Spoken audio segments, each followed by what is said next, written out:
Bismillahirrahmanirrahim. Assalamualaikum warahmatullahi wabarakatuh.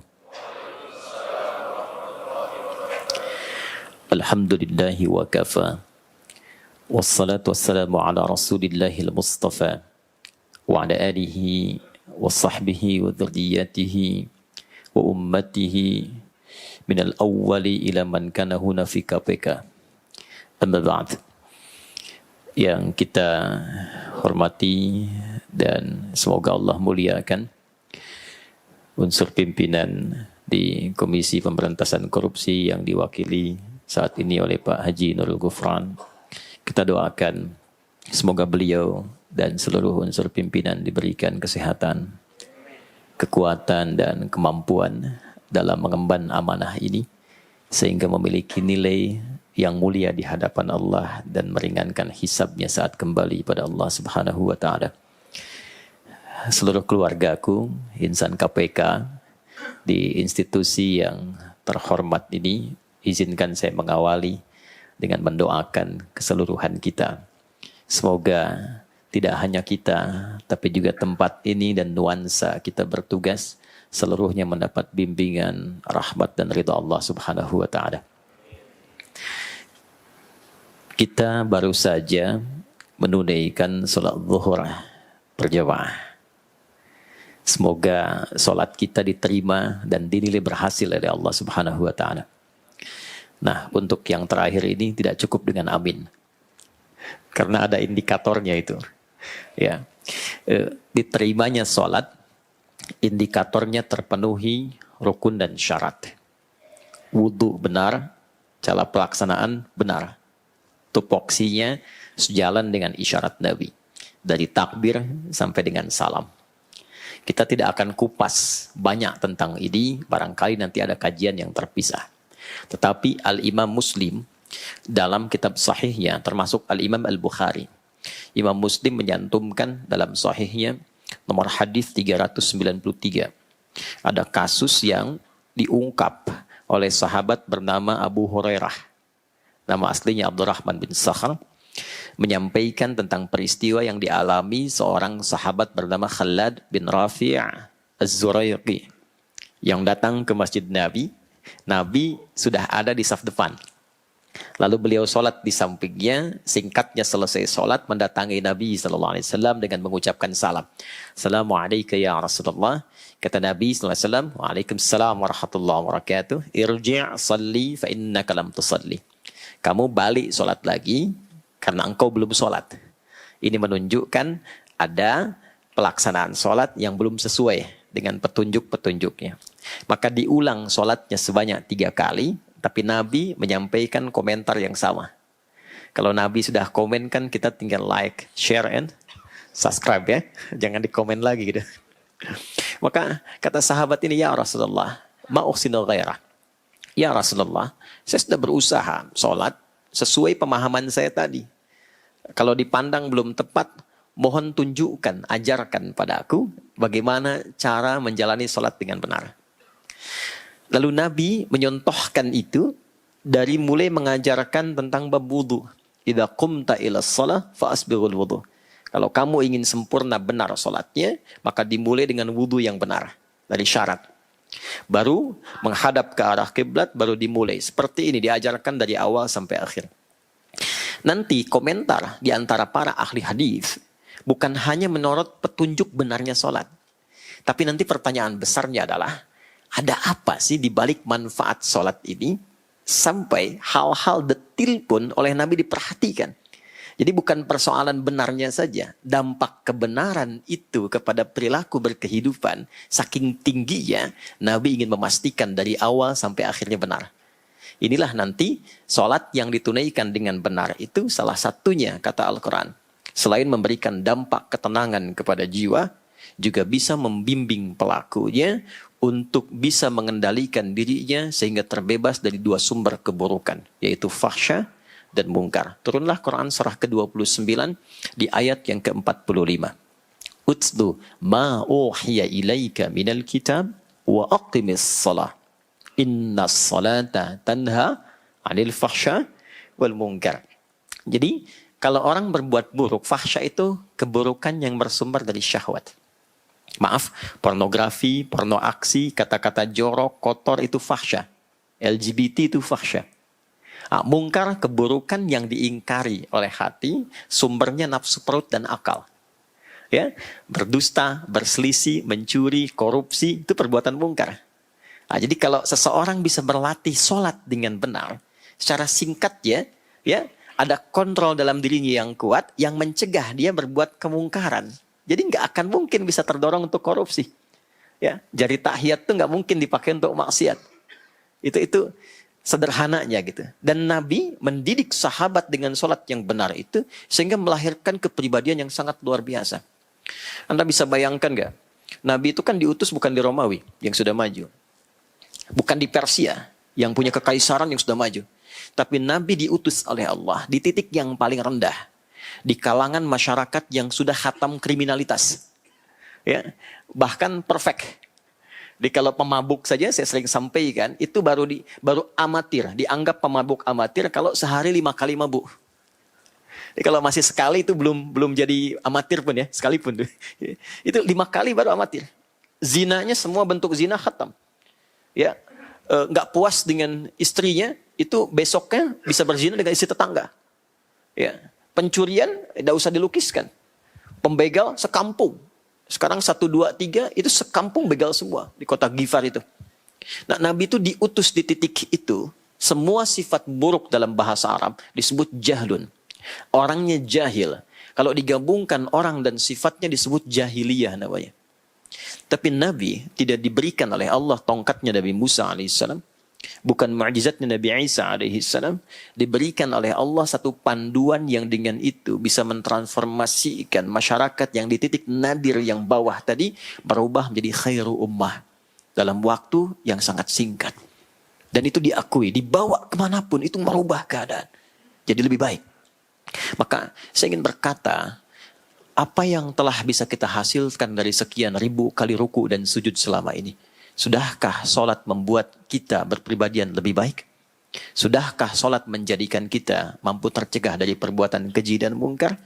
Kalau itu belum dicapai dengan sempurna, maka coba dicek lagi. Barangkali ada bagian-bagian dalam penunaian sholat itu yang belum maksimal. Salah satu contohnya, kata Al-Quran, ada orang sholat yang tidak memahami, tidak mengerti apa yang dibaca dan dilakukan dalam sholatnya. Anda kalau nggak paham tupoksi tugas di sini, nggak akan mungkin menunaikan tugasnya dengan sempurna. Maka sekarang kita punya tugas dari Allah menunaikan sholat. Jangan-jangan ruku nggak paham yang dibaca. Sujud nggak mengerti yang diungkapkan. Bagaimana kita bisa memahami dan khusyuk dalam sholat kalau nggak ngerti apa yang diungkapkan? Maka perintah sholat dibuka dengan kata tilawah. Utslu, bukan ikra. Kalau ikra, dia membaca tanpa menuntut pemahaman. Yang penting baca. Tapi kalau sudah utslu, itu dari tilawah. Baca, pahami, amalkan yang telah dipahami itu. Seakan-akan Allah ingin mengatakan, sebelum sholat itu, utslu ma'uhya ilaika minal kitab. Pelajari, pahami dulu. Kenapa berdiri tegak begitu? Kenapa tangannya mengangkat ke belakang begini? Ya, izin teman-teman ya, saya berdiri sebentar. Jadi semua gerakan, ini kita masih mukaddimah ya, kita belum mulai ini. Karena saya dapat temanya Isra Mi'raj itu. Sampai jam berapa kita? Oh, 4:30. Tak sesuaikan ya. Kita cair aja insya Allah. Jadi silakan sampai asar. Saya jam 1:30 pulang ya. Ya, insya Allah ini bukan yang pertama Pak sini. Ini yang kedua saya ke sini. Sudah pernah ke sini. Jadi saya ambil contoh sedikit saja, teman-teman. Dari nama sholatnya sampai teknis sholatnya itu bukan sekedar cara dan bacaan, tapi ada artinya. Contoh begini misalnya. Ini mengangkat tangan. Saat kita mengangkat ke belakang, nanti ada kitabnya tersambung ke ulama. Ya, Nazarat fi ma'anis shalah, asrarus shalah. Kita mengangkat seperti ini mengucapkan Allahu Akbar di Sunan Abu Dawud. Ini ada maknanya. Jadi sholat itu kan membangun konektivitas dengan Allah. Makanya disebut sholat. Seakar dengan kata silah, dari kata wassalah, sesuatu yang terhubung kuat. Silaturahim, ya, silaturahim, hubungan kasih yang terhubung kuat. Sehingga jangankan saat bertemu, saat berpisah pun masih ingat. Masih mendoakan, masih memperhatikan. Itulah silaturahim. Disuksesnya silaturahim itu bukan saat kumpul nyapa. Kalau menyapa saat bertemu karena orangnya ada. Tapi ketika tak bertemu masih mendoakan, mensupport, memberikan kebaikan, itulah silah. Nah, hubungan yang mengatur kita terkoneksi dengan Allah. Sehingga bukan hanya saat sholat, setelah sholat pun masih terkoneksi. Itu disebut dengan sholat ibadahnya. Itu yang dimaksud Quran surah keempat ayat 103. فَإِذَا قَضَيْتُمُ الصَّلَاةَ فَاذْكُرُوا اللَّهَ. Orang yang tuntas mengerjakan sholat itu dipandang berhasil sholatnya kalau dia terkoneksi dengan Allah. Zikir itu terkoneksi. Qiyaman saat berdirinya, keluar dari sini ingat Allah. Makanya kalau keluar masjid ingat Allah, gak akan mungkin tertukar sendal. Mustahil itu. Karena dia ingat tuh. Ya, dia bisa tahu mana yang harus dia kenakan, dia tahu sendal orang. Ya kan? Yang sekarang kan dia bisa tahu mana yang bagus, tapi dia nggak bisa bedakan mana punya dia, mana punya orang, kan? Itu problemnya gitu. Nah, dan saat duduk pun dia ingat, karena terkoneksi saat duduk, maka terpelihara, dekat dengan Allah. Nggak mungkin dia bisa menulis, mengetik, tambahkan nol sembarangan, ya kan? Atau tanda tangan sesuatu yang tidak jelas. Ya, Pak Haji, ini ada kasus begini, tapi wah ini bahaya juga nih, fee-nya segini, kan? Wah maaf ya, ini tangan tahiyat. Gak akan mungkin berbuat maksiat. Karena ingat Allah. Ya. Tapi kalau tak ingat, nih bagus nih fee-nya 100 miliar. Sebentar, saya istikharah dulu nih. Tak mungkin. Balik ya. Nah itu kemudian. Wa ala junubikum, bahkan sedang istirahat pun terkoneksi. Nah, itulah sholat. Di sholat itu melatih kita bagaimana bisa terkoneksi dengan Allah sehingga menjadi hamba yang sempurna. Nah gak mungkin orang bisa terkoneksi kalau masih nyambung dengan yang lain. Ya. Karena itu apa yang terjadi? Saat Anda rapat penting, Anda matikan handphone. Semua dimatikan. Karena ingin terkoneksi dengan bahasan. Maka saat Anda ingin terhubung dengan Allah, Anda buang semua urusan dunia ke belakang. Angkat, buang semua urusan dunia ke belakang. Inilah maknanya kenapa mengangkat tangan. Jika Anda ingin khusyuk, kata para ulama, buanglah urusan dunia ke belakang dan jadikan Allah yang prioritas. Karena itu lisan kita mengucapkan Allahu Akbar, dunia buang ke belakang. Ya. Karena itu yang terjadi apa? Godaan itu mulai datang pertama saat takbir, bukan saat akan sholat. Setan itu mengganggu konektivitas kita saat mulai takbir. Nama setannya Khanzab nanti. Ya, namanya Khanzab. Jadi kalau Anda mau sholat, Anda serasa fokus, siap-siap. Tapi kalau sudah takbir, kata Nabi nih ya, Anda akan mengingat sesuatu yang bahkan tidak ingin Anda ingat. Fayaqulu syaitanu udhkur kadha. Setan berkata, ingat ini, ingat itu, hatta la yash'ural musalli kam raka'atan yusalli. Sampai ada orang sholat, dia tidak sadar berapa rakaat sedang menunaikan sholatnya. Itu ada di Abu Daud. Nah, jadi saya ingin memulai dengan kita bertanya dulu pada diri kita. Selama ini ribuan kali ruku, sujud di berbagai tempat, sampai dengan di tempat ini kita sholat, apakah sholat yang telah kita tunaikan merubah perilaku kita menjadi lebih baik? Dan terkoneksikah kita dengan Allah sebagai Tuhan kita? Itu pokok standar yang paling pertama. Apalagi kan namanya al-ikhlas kan? Ya, dan dasar al-ikhlas itu qul huwallahu ahad. Saya tadi tanya beliau ini dinamakan al-ikhlas karena memang semangatnya harus ikhlas atau karena wajah jamaahnya kul-kul semua gitu ya. Baik. Nah, teman-teman, hari ini adalah masih di bulan yang sangat mulia, 25 Rajab. Dan juga bulan yang penuh dengan sejarah karena dari peristiwa di bulan Rajab inilah kemudian dihadiahkan perintah salat untuk Rasulullah SAW dan dipraktekkan oleh umatnya. Maka kita akan mencoba membahas konfigurasi Isra Mi'raj dalam Al-Quran dan hadis-hadis Nabi Muhammad SAW. Dan kita akan keluarkan spirit Isra Mi'raj barangkali spesifik sesuai dengan tugas teman-teman yang berada di institusi KPK ini. Kita akan mulai dulu pendekatannya dari Quran surah ke-17 Al-Isra. Dari ayat yang pertama. Lalu nanti kita akan turunkan hadis-hadisnya terkait dengan peristiwa dimaksud. Quran surah 17 ayat 1. A'udzubillahi minasyaitonirrajim. Bismillahirrahmanirrahim. Subhanalladzi asra. Tolong garis bawahi. Bi'abdihi laylan minal masjidil haram إلى المسجد الأقصى الذي باركنا حوله لنريه من آياتنا إنه هو السميع البصير. Baik, Bapak Ibu teman-teman semua, Subhanalladzi asra, Maha Agung, Maha Suci, Maha Dahsyat, Maha Hebat Allah yang mengisrakan.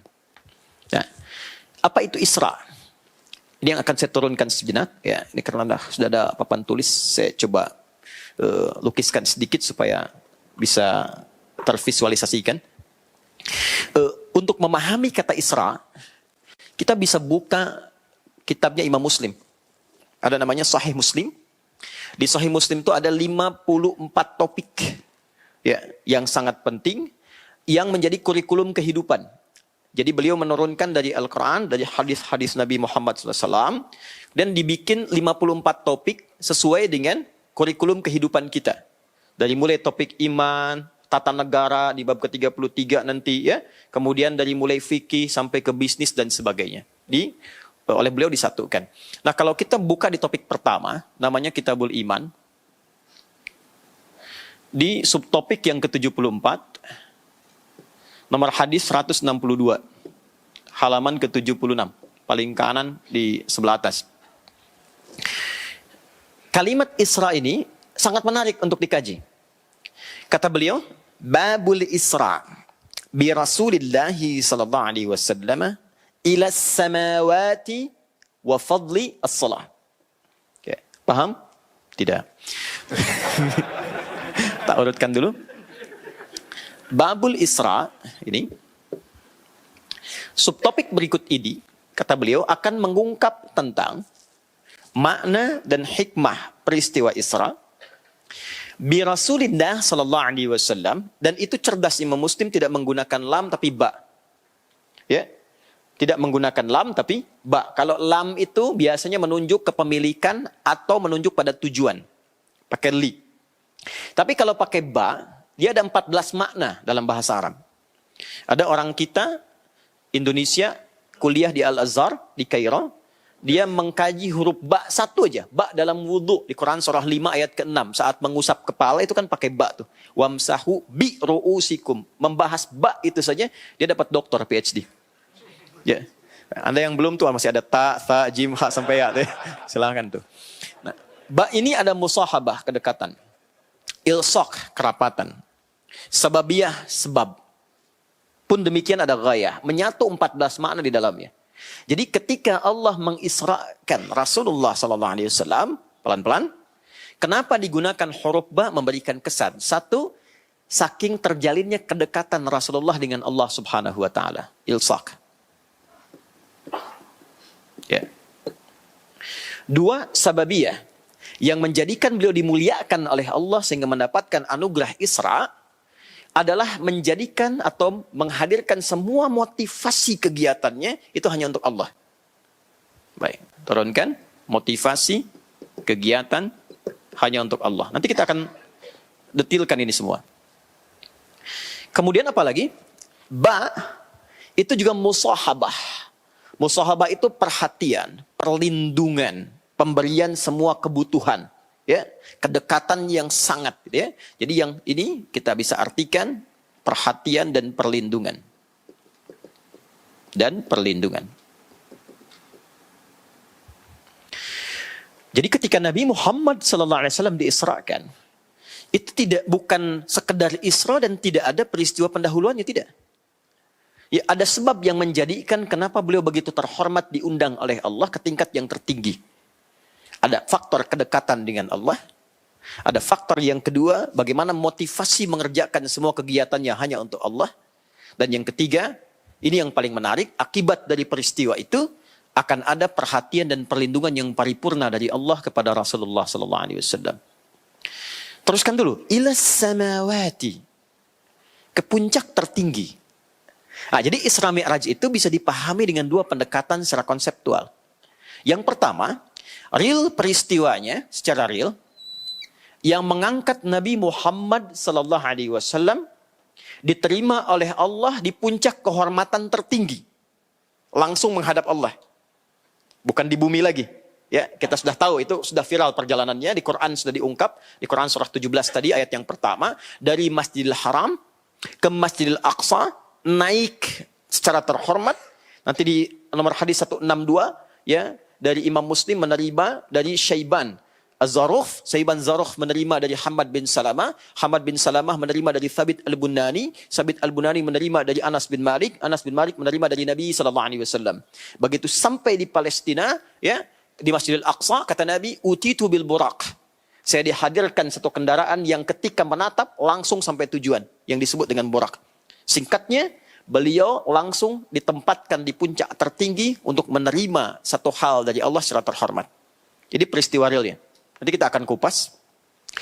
Tapi yang menarik, kesan isyaratnya, yang kedua, majasnya, juga memberi isyarat untuk setiap hamba-hamba Allah tanpa kecuali. Bukan hanya seorang nabi.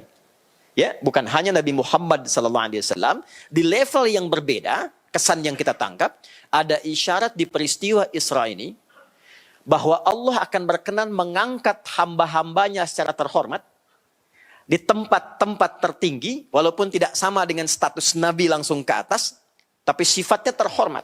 Di tempat tertinggi yang Allah ridhai, yang di tempat itu dia akan dilindungi. Diberikan perhatian terbaik. Kemudian dijadikan dekat dengan Allah Subhanahu wa Ta'ala. Maka ada isyarat di balik peristiwa Isra ini, dalam kaitan dengan apa yang akan kita bahas, Isra jangan hanya diartikan peristiwa yang berlangsung kepada Nabi SAW dari mulai Masjidil Haram ke Masjidil Aqsa sampai dengan yang ketujuh. Lebih daripada itu, ada isyarat jika ada hamba-hamba Allah yang mengikuti petunjuk Rasulullah, bersikapnya sama, motivasinya sama, orientasinya sama, maka profesi apapun yang ia jalani, Allah akan angkat ia ke puncak dan diberikan perhatian dan perlindungan sempurna seperti Allah memberikan perhatian dan perlindungan pada Rasulullah SAW. Sampai di sini bisa kita tangkap sejenak? Oke ya? Yuk. Dari mana taunya pemahaman itu? Satu. Dan ini nanti dipraktekkan oleh semua sahabat tanpa kecuali. Nanti kita akan urutkan ya beberapa sahabat yang punya profesi mungkin serupa dengan teman-teman. Satu, di dalam Al-Quran, anugerah Isra itu tidak dilekatkan dengan kata Nabi dan Rasul. Tapi menggunakan diksi abdun. Coba lihat. Subhanalladzi asra bi abdihi. Jadi Isra itu tidak terjadi kepada Rasulnya. Bukan nabinya, bukan statusnya. Tapi yang Allah lekatkan kepada beliau adalah status kehambaannya. Subhanalladzi asra bi abdihi. Coba teman-teman, silahkan keluarkan kata abdun dalam Al-Quran. Ketika dinarasikan, disampaikan oleh Allah dalam Al-Quran, itu tidak ditemukan kecuali mengangkat semua figur itu secara terhormat, baik di dunia ataupun di akhirat. Contoh, Nabi Sulaiman kenal? Kenal di mana? Kenal Nabi Sulaiman. Anaknya siapa? Nabi Daud kan? Oke, Nabi Sulaiman itu kan status terhormatnya di dunia kan, diangkatnya. Ya kan? Yang viral kan? Bisa menaklukkan awan, bulak-balik pakai awan ya. Di copy paste sama Suzuki Watanabe itu. Bikin awan Kinton kan. Ya, yang 96 itu. Ya. Kemudian punya kerajaan besar, tak tertandingi. Dan doanya juga nggak akan ada raja yang paling hebat yang bisa menandingi beliau di dunia. Artinya diangkat statusnya secara terhormat. Kapan Allah menetapkan dekret pengangkatan itu? Ketika Allah menyebutnya sebagai abdun. Quran surah Shafat, surah 38 ayat 30. Quran surah 38 ayat 30. Ya. Wa wahabna li Daud Sulaiman. Kami anugerahkan kepada Daud punya anak Sulaiman. Ni'mal abdu innahu awwab. Abdu bukan ni'man nabiyyu, bukan ni'mal rasulu. Ni'mal abdu. Satu. Contoh yang kedua. Prestasi tertinggi dalam berkeluarga, salah satunya ketika Allah anugerahkan ya dalam kehidupan berkeluarga itu ketenangan, kenyamanan, dan hadirnya keturunan. Nabi Zakaria statusnya Nabi. Ingat itu. Nabi Zakaria terhormat. Tapi dalam konteks berumah tangga belum dianugerahi oleh Allah keturunan. Nanti di sini ada amalan yang diwariskan. Kalau ada sudah berumah tangga sekian tahun belum mendapatkan keturunan, nanti fikihnya ada di Quran. Ini amalannya. Maka Nabi Zakaria bermohon kepada Allah. Perhatikan, ketika Allah akan mengangkat statusnya dari seorang suami menjadi ayah yang terhormat dan anaknya menjadi nabi, Yahya, maka kalimat yang diberikan bukan nabi. Kalimat yang diberikan abdun. Quran surah 19 Maryam ayat yang kedua. Dzikra rahmati rabbika abdahu Zakaria. Bukan Nabi Yahud. Quran surah 19 ayat kedua. Nah, dari sini bisa kita dapatkan isyarat bahwa orang-orang yang ingin diangkat oleh Allah secara terhormat, menjadi lebih baik, menjadi lebih mulia, maka status kehormatan ini tidak Allah khususkan kepada Nabi dan Rasul saja, tapi semua hamba berpeluang mendapatkan nilai atau apresiasi terhormat dari Allah sepanjang ia mau mengikuti tuntunan-tuntunannya. Nah, nanti poinnya tinggal kita tentukan. Anda misalnya di KPK, ada yang di kepolisian, ada yang di institusi TNI, diplomat, birokrat. Semua tentu berharap mendapatkan posisi yang terhormat, tertinggi. Nah, kalau Anda ingin mendapatkan yang paling ideal, yang Allah ridha dengan itu, dilindungi saat bertugas, diperhatikan saat berdinas, diberikan semua kemudahan, kelancaran, akses terbaik, maka Isra Mi'raj memberikan jalan-jalan terbaik untuk kita ikuti. Itu spiritnya. Dari mana taunya itu semua terbuka? Ketika kata abdun dijamakkan dalam Al-Quran, tidak disebutkan kecuali menjadi ibad namanya. Ibad. Dan dalam kata ibad ini, kalau sudah disebutkan dalam Al-Quran, itu mencakup untuk semua hamba. Maaf ya, sekali lagi mohon maaf. Bahkan seorang yang jatuh terpuruk pun karena dosanya, telah berlumur dosa, Allah ingin angkat ia dari status pelaku maksiat kepada hamba yang luar biasa terhormat, itu kalimatnya dirubah menjadi ibad, abdun. Ada seorang yang sudah membunuh, sudah berzina, banyak mabuk, hatam berbagai kriminalitas, tiba kemudian dia memvonis dirinya, ini nggak mungkin aku diampuni. Nggak ada peluang bagiku untuk tobat. Turunlah Quran surah 39 ayat 53. Perhatikan kalimatnya. Sampai diperintahkan Nabi yang terhormat untuk menyampaikan kepada orang itu. Qul, katakan Muhammad SAW, ya ibadi. Ya ibadiyalladzina asrafu ala anfusihim la taqnatu min rahmatillah. Katakan pada hamba-hambaku yang ingin bertransformasi dari salah menjadi soleh. Ya, dari yang terjerumus maksiat jadi orang terhormat, jangan putus asa dari rahmatku, kata Allah. Kejar, naikkan statusmu. Nah, sekarang kita tarik ke dunia aktivitas kita saat ini. Teman-teman misalnya sekarang sedang berdinas, beraktivitas, bekerja. Dan kita ingin ikuti spirit Isra Mi'raj ini. Ini ada peristiwa besar. Saya mohon maaf ya. Jangan cukupkan Isra Mi'raj dengan hanya datang, dengarkan, selesai, pulang. Tidak. Ada banyak hal yang kita bisa dapatkan di sini. Ya. Bagian pertamanya bisa kita mulai. Kita bagi 3 bagian. Kalau di sini ada peristiwa Isra dan Mi'raj. Para ulama membagi pembahasan ini kepada 3 bagian utama. Ya. Jadi kalau kita membahas tentang kurikulum sukses di tempat yang terhormat, maka ada 3 aspek yang harus kita penuhi. Dan 3 aspek ini gak main-main. Dalam hadis diriwayatkan oleh 16 sahabat senior. Abdullah bin Mas'ud, kemudian Hudzaifah al-Yamani ahli strategi, ada Ali bin Abi Thalib yang sangat jenius. Itu 16 sahabat meriwayatkan ini. Dan dibagi 3 bagian. 1 pra-Isra, tahap persiapan. Pra-Isra. Kedua, saat prosesi Isra dan Mi'raj. Ketiga, pasca Isra dan Mi'raj. Ada pra, saat berlangsung, dan pasca. Apa yang harus dilakukan? Nah, kebanyakan saya perhatikan pembahasan saat Isra Mi'raj itu kebanyakan berpusat di sini. Nabi diundang, Nabi berangkat ketemu dengan Nabi Ibrahim di langit yang pertama, Nabi Isa di langit yang kedua, terus sampai ke atas kan? Sampai dapat hadiah salat pertama 50 kali, konsultasi Nabi Musa naik lagi bolak-balik sampai dapat 5 kali kan? Itu ada di hadis Muslim, nomor hadis 162. Tapi akan lebih bagus kalau kita mulai dari sini. Ada apa sebelum peristiwa Isra itu sampai Nabi diangkat oleh Allah ke tempat terhormat? Karena kejadian itu. Ya, kita mulai dulu dari hadis. Hadis riwayat Muslim. Nomor hadis 163 di halaman 77-nya. Rawinya dari Anas bin Malik. Anas mendapatkan informasi ini dari sahabat bernama Abu Dzar Al-Ghifari. Abu Dzar ini nama aslinya Jundub bin Junadah. Karena asalnya dari Ghifar, beliau ingin memperkenalkan bahwa saya orang Ghifar, bukan orang asli Madinah.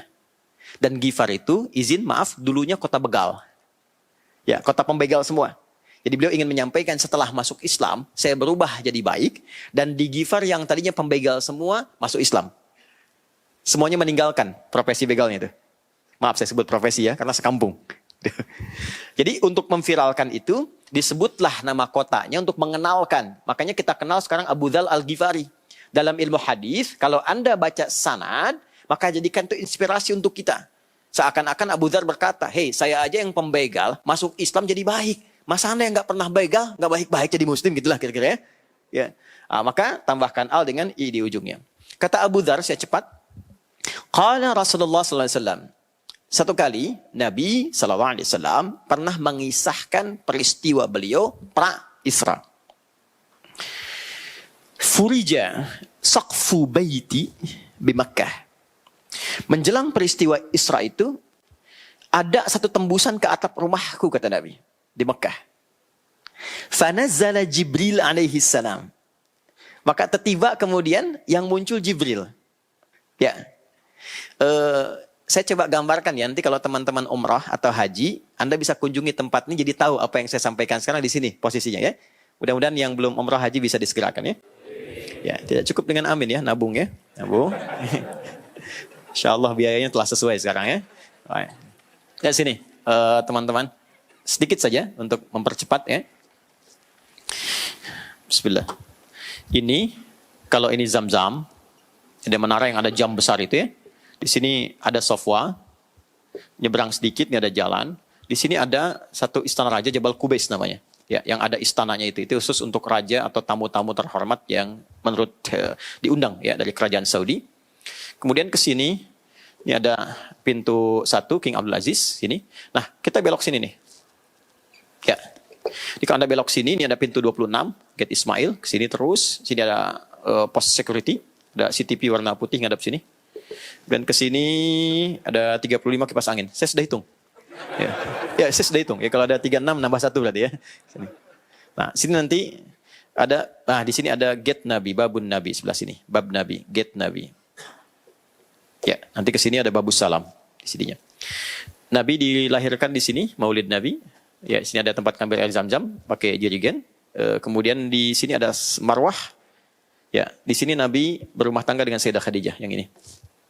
Nah, peristiwa Isra Mi'rajnya bukan di sini. Karena setelah Sayyidah Khadijah meninggal. Peristiwanya ada di sini. Jadi kalau ini ada bab Nabi di sini, ini ada rumahnya Sayyidah Maimunah radhiyallahu taala anha. Beliau sedang menginap di sini. Ya, dan nanti yang viral tentang cara bangun tidur malam hari itu. Yang hadisnya diriwayatkan oleh Ibnu Abbas saat main-main ke sini. Nanti kalau Anda patokannya di mana tahunya ini?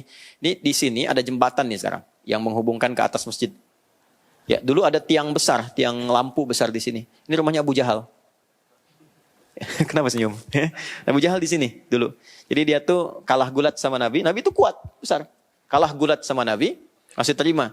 Tapi kalah cinta sama Nabi, dendam. Karena dia melamar Sayyidah Khadijah nggak diterima. Nabi nggak lamar, minta dilamar. Ya, kadang-kadang dendam karena cinta menjadikan sesuatu yang membakar sehingga apapun yang keluar dari Muhammad salah semua. Ya, salah semua, maka disebut dengan Abu Jahal. Ya, kalau ada orang bodoh nih paling bodoh gitu. Ya. Nah, ini tempatnya. Jadi ditembus atap ini dalam hadis, maka tibalah Jibril.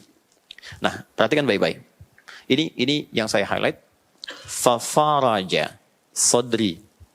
Maka setelah tiba itu malaikat Jibril, beliau kemudian menembus bagian dalam tubuhku. Fafaraja sadri.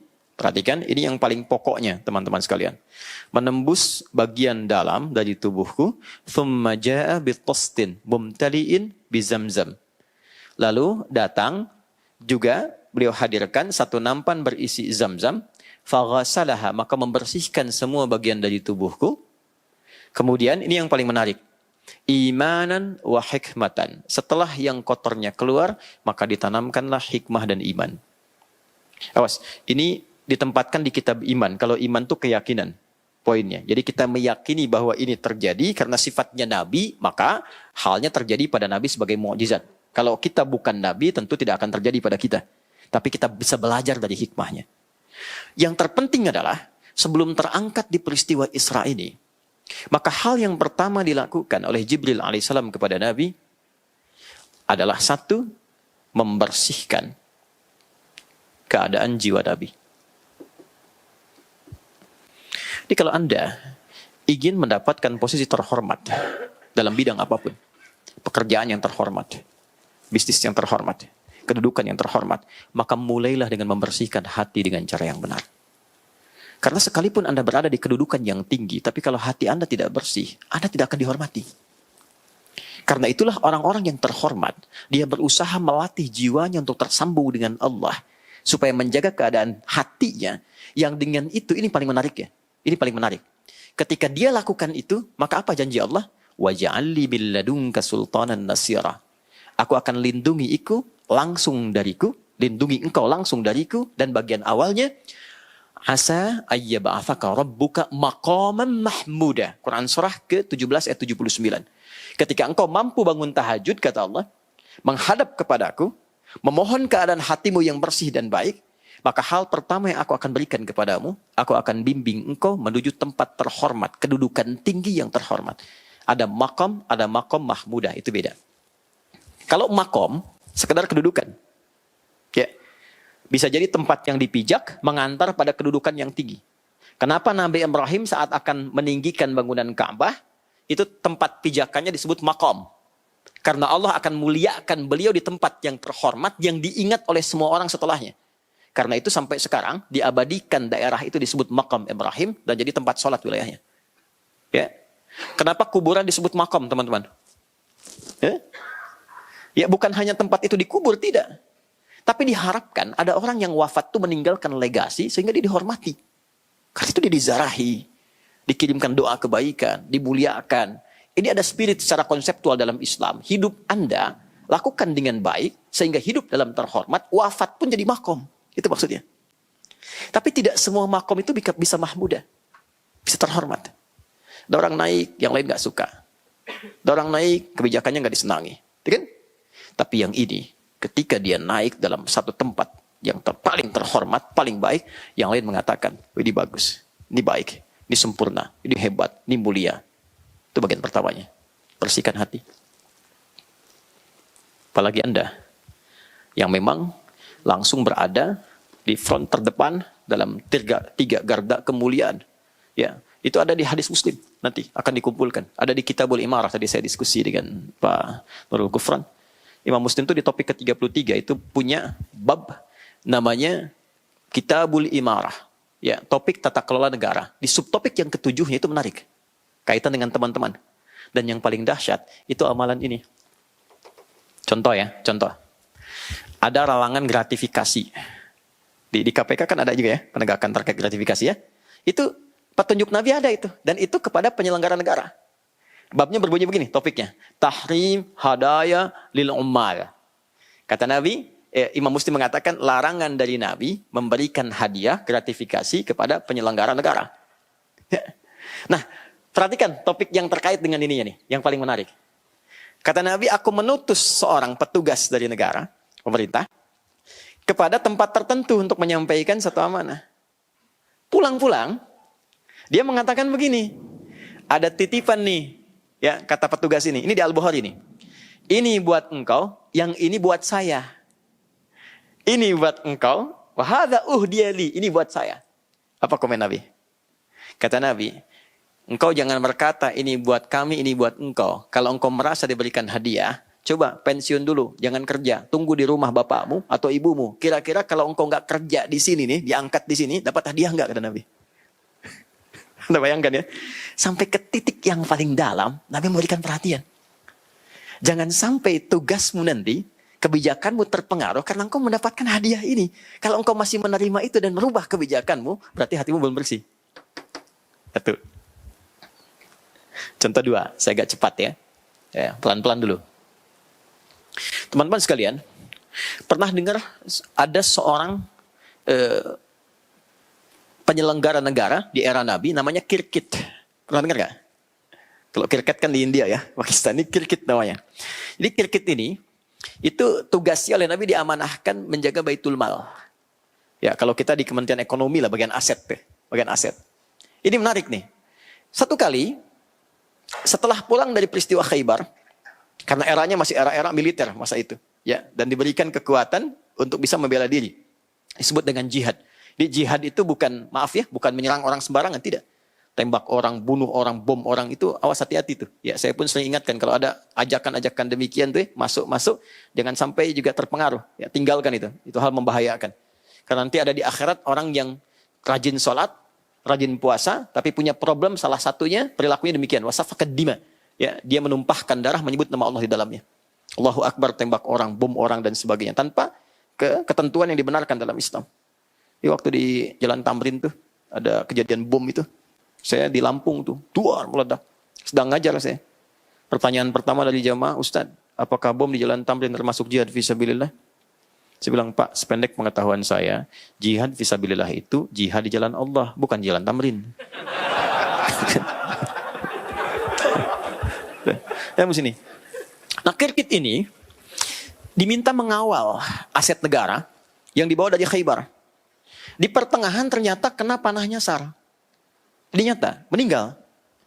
Sahabat sudah berasumsi bahwa ini jihad. Syahid. Karena jihad membawa aset di satu ekspedisi militer, ya. Kemudian di tengah jalan meninggal, diasumsikan syahid. Maka didoakan dan sebagainya. Tapi ketika dikonfirmasikan kepada Nabi, dilaporkan, kata Nabi, huwa finnar. Dia masuk neraka tuh. Sahabat bingung, kaget, kenapa gitu.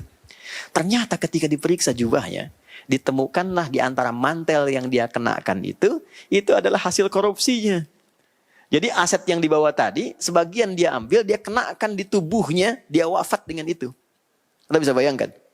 Ya, itu hadis yang paling efektif untuk mengingatkan penyelenggara negara, Anda sebagai penegak hukum untuk mengingatkan bagi yang muslim, bagi yang beriman. Kenapa ancamannya demikian tinggi? Kalau seorang sipil biasa, bagi dirinya, dia merusak. Resikonya untuk pribadi dia. Tapi ketika menjadi penyelenggara negara dan dia berbuat kerusakan, maka yang dirugikan bukan hanya pribadinya. Secara sistem juga bermasalah, dampaknya juga ke masyarakat bermasalah. Maka ancaman pun sedemikian tinggi.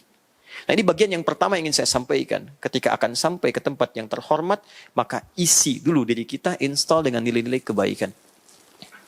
Dan posisi Anda, saya tegaskan, Anda adalah satu di antara 3 yang dipandang terhormat dalam Al-Quran. Yang pertama itu penegak spiritual, ulama. Ulama itu terhormat dalam Al-Quran, tapi ada kualifikasinya. Ya, saya di Timur Tengah dulu, usia 26 tahun diangkat jadi amin khutbah. Setingkat mufti lah kalau di sini tuh, untuk wilayah Sewani. Itu ada kualifikasi. Kapan dia menjadi amin khutbah? Hafal Qurannya berapa? Tahu fikih, kaidah, usul fikih. Kemudian di bawahnya nanti ada alim.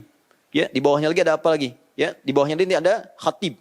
Nanti ada imam. Imam tuh baru bisa ngimamin kalau dia hafal 2 riwayat. Ya. Nah, di Indonesia pulang itu semua jadi satu nama, Ustad. Repot tuh. Ya, makanya Quran kasih kualifikasi seseorang jadi ulama itu standar pertamanya bukan ilmunya dulu. Tapi standar pertamanya khasyahnya. Quran surah 35 ayat 28. Innama yakhsyallaha min ibadihil ulama.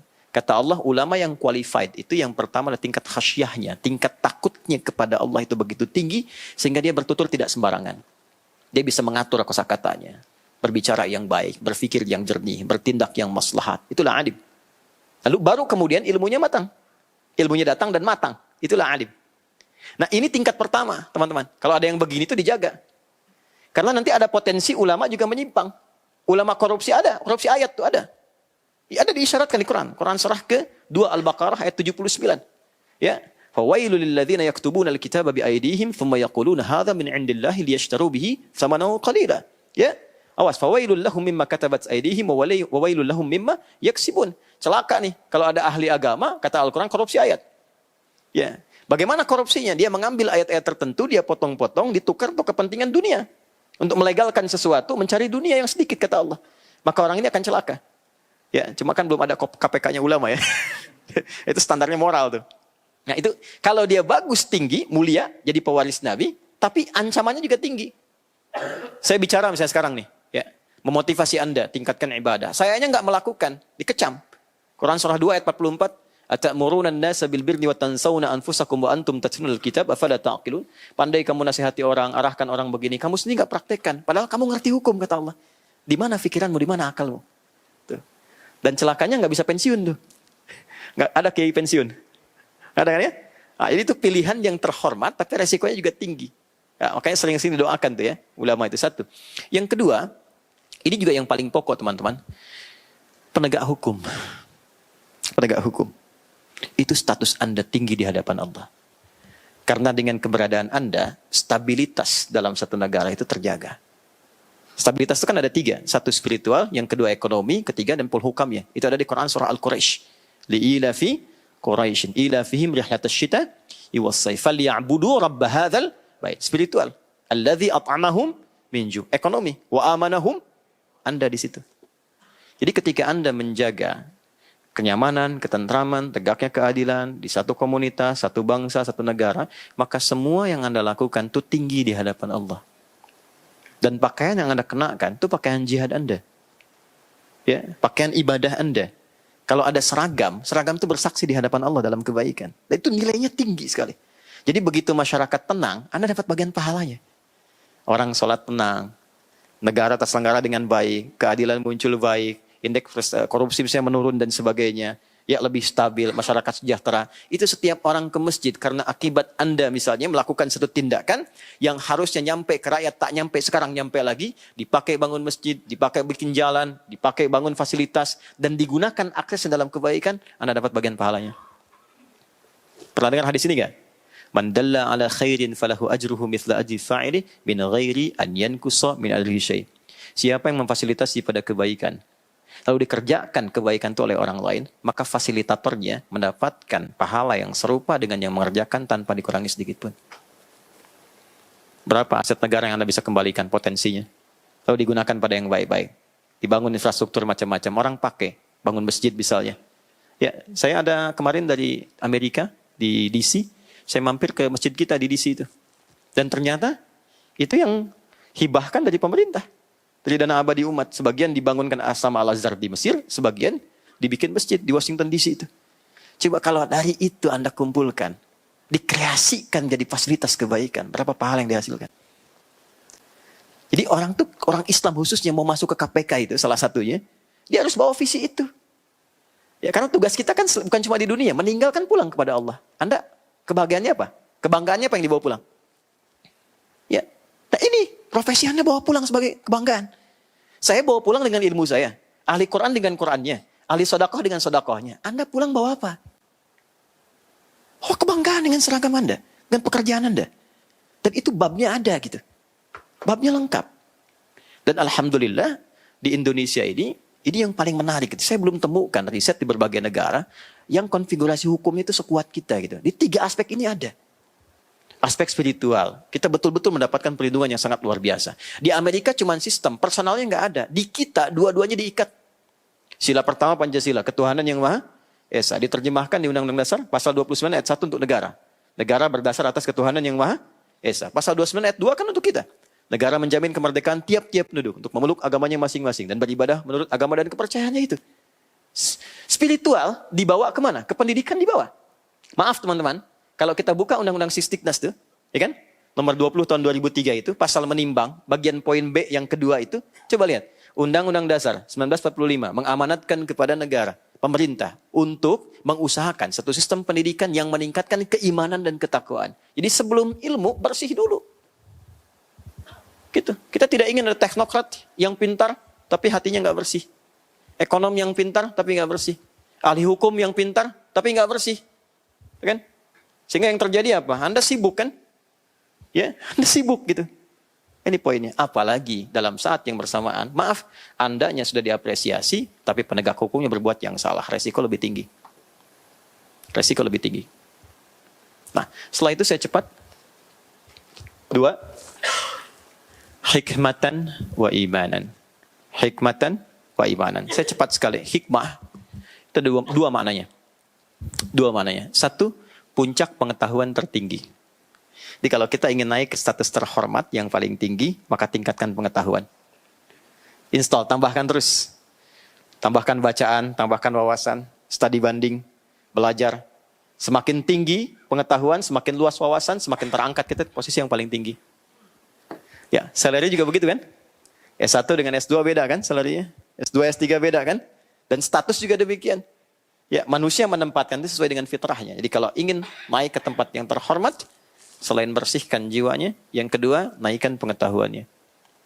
Nah, Hikmah yang kedua, saya cepat. Al-isabatu fil aqwal wal af'al wa wad'u kulli syai'in fi mahalli. Ini yang tidak mudah. Pengertian hikmah yang kedua. Tempatkan tugas secara proporsional dan profesional. Anda di bagian apa? Konsisten di situ. Kerjakan secara profesional. Anda di bagian apa? Tempatkan di situ, kerjakan secara proporsional dan profesional. Dan yang paling menarik, konsisten dalam pekerjaan itu. Kerjakan dengan benar. Jadi tempat terhormat, bersih, ilmu, konsisten pada tugas secara benar. 3 yang terakhir, karena saya agak cepat, imanan. Yakini itu dengan kuat sepanjang menjalani tugas yang telah diamanahkan. Karena iman itu artinya yakin tanpa ragu. Jadi kalau sudah ada di posisinya, rasakan bahwa Allah mengamanatkan itu, yakini dengan baik, kerjakan secara profesional, ikuti dengan cara yang benar, bersihkan dari segala kepentingan yang tidak baik, maka perhatikan apa yang terjadi setelah itu. Tapi maaf ya, untuk mengerjakan ini semua, tidak semudah apa yang dibicarakan. Saya sekarang bisa menyampaikan enak saja, tapi Anda yang menjalaninya, atau bahkan saya yang menjalani saat ini tidak mudah.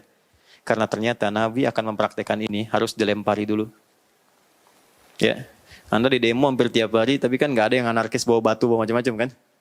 Nabi ke Taif sebelum peristiwa ini. Sayyidah Khadijah meninggal. Abu Talib paman Nabi meninggal. Yang selalu membela, jadi benteng, perisai, meninggal. Tiba-tiba kemudian apa yang terjadi?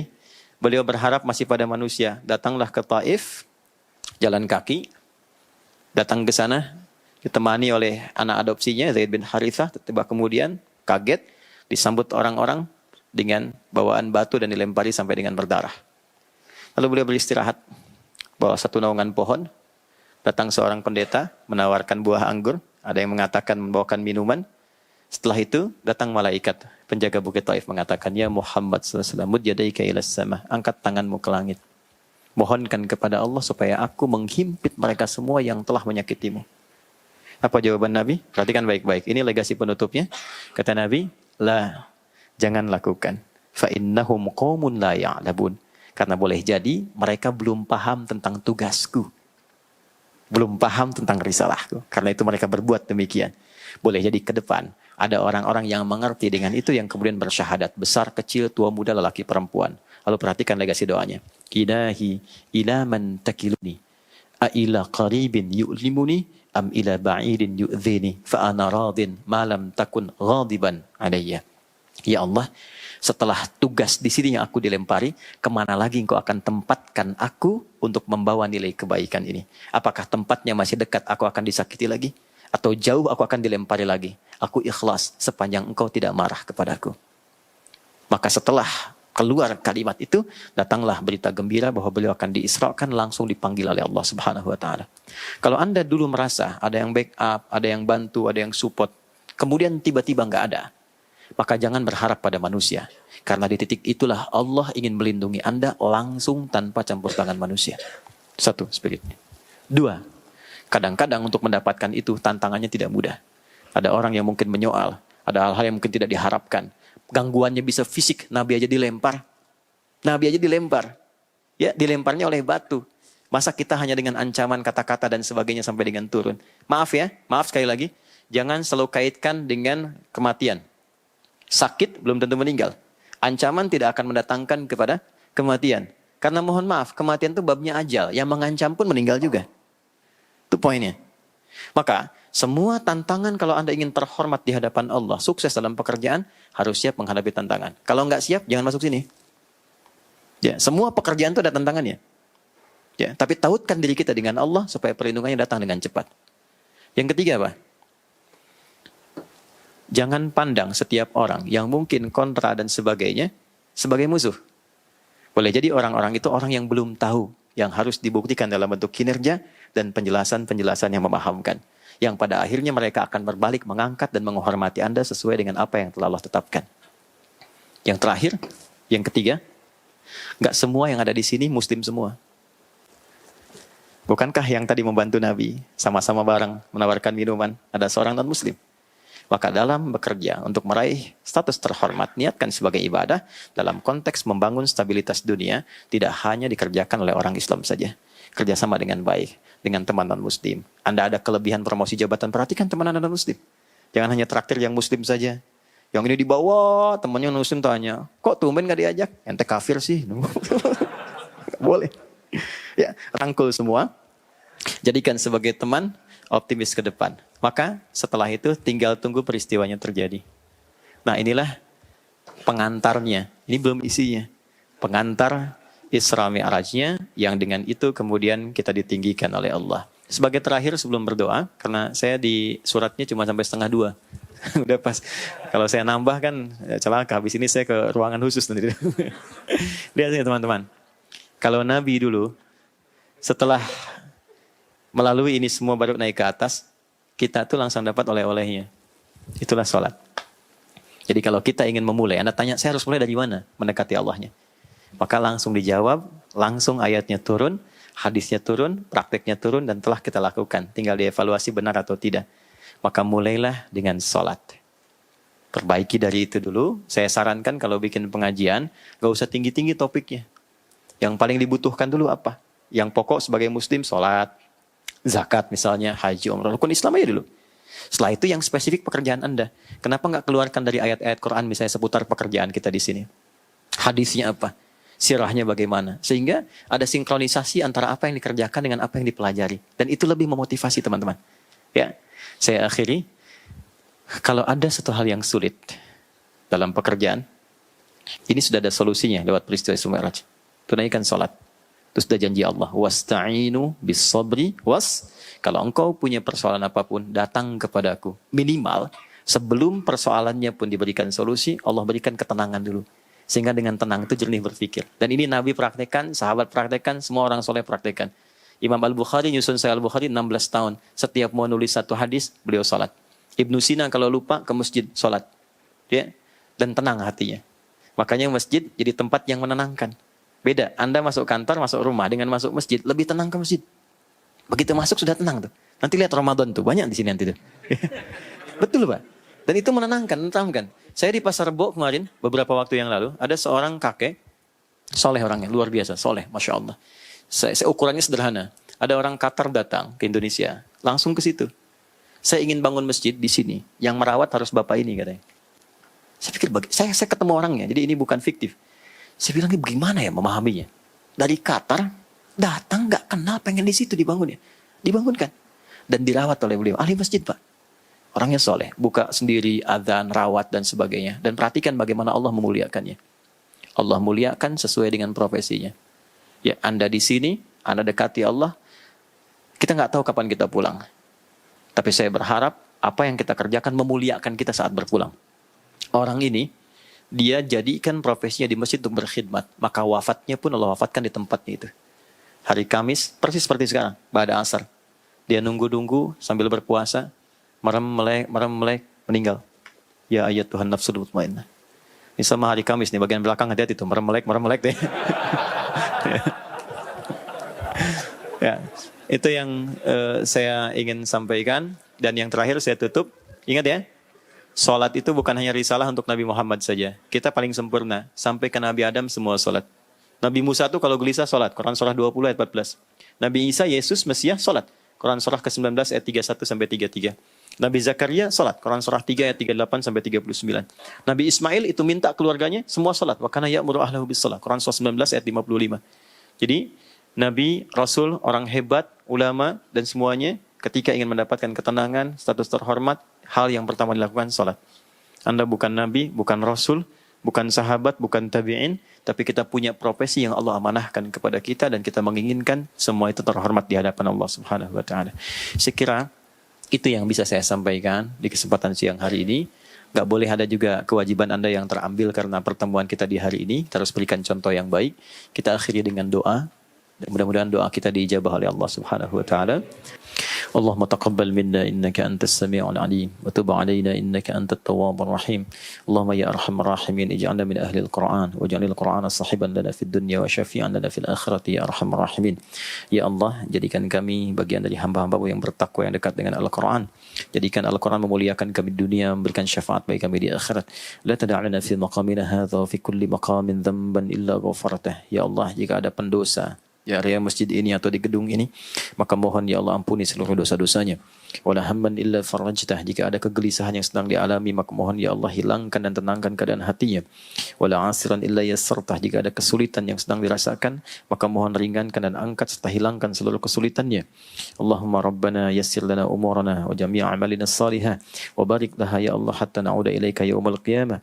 Ya Allah, mudahkan semua urusan kami, jadikan semua program kegiatan kami lancar dalam ridhamu, dan jadikan itu meringankan hisab kami di akhirat kelak. Allahumma khfad ya Allah umara'ana wa ja'alhum udala. Ya Allah, mohon jaga dan bimbing para pemimpin kami dan jadikan semua kebijakan mereka adil dalam pandangan-Mu. Allahumma khfad ulama'ana wa ja'alhum mukhlisina lakad-din, dan mohon jaga para ulama kami dan jadikan mereka orang-orang ikhlas dalam berdakwah di jalan-Mu. Rabbana atina fid dunya hasanah wa fil akhirati hasanah wa qina adzabannar.